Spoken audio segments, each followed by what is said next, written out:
special live team coverage continues now with Jason Marks. Jason, while you're in Newport News right now, you really have been all over overnight, all parts of our viewing area. You checked out the south side. Now you're up at the peninsula. How are things looking?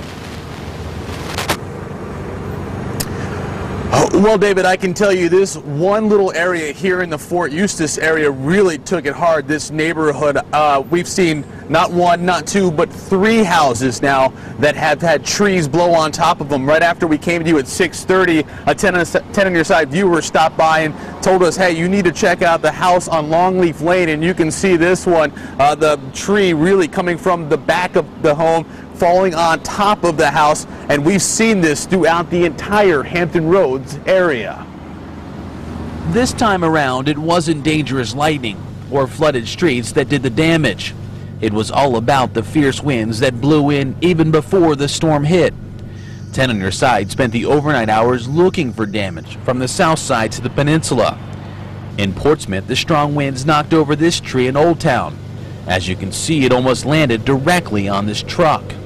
And as Suffolk residents dealt with the loss of power, people in the Whaleyville section were dealing with this. Downed trees blocking roads. This one along Whaleyville Boulevard had to be cut up and moved aside before the street was able to open back up. The peninsula was also hit hard. Just off of Fort Eustis Boulevard, 2 trees toppled on homes just down the street from each other. This tree fell on top of a building at the Woods of Jefferson apartment complex. The damage forced out the residents in this 3rd-story unit. Fortunately, no one was hurt. The same could be said for this house on Pine Tree Court. You can see repairs will need to be made to the roof, but once again, no one was hurt. And as the sun comes up this morning, the process of cleaning up will have to begin.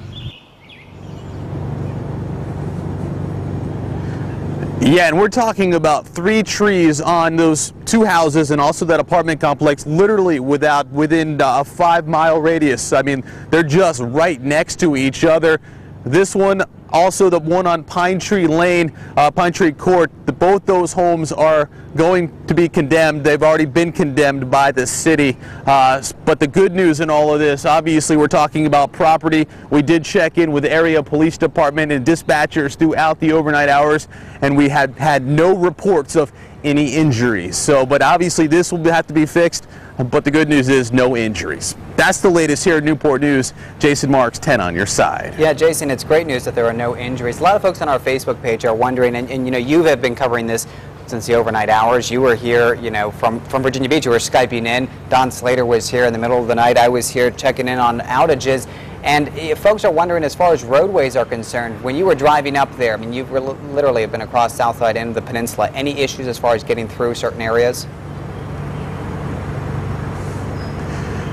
No, not at all, David. I mean, there were trees down throughout the area, but obviously they have already been removed. Streets are clear. Obviously, you have a lot of debris on some streets, especially on these neighborhood streets. You see a lot of down limbs and leaves, but nothing big right now. Everything that was big has been cleared out. Obviously, we've already seen some people come out and they're clearing their own yards out. But as far as major roads, those are all clear.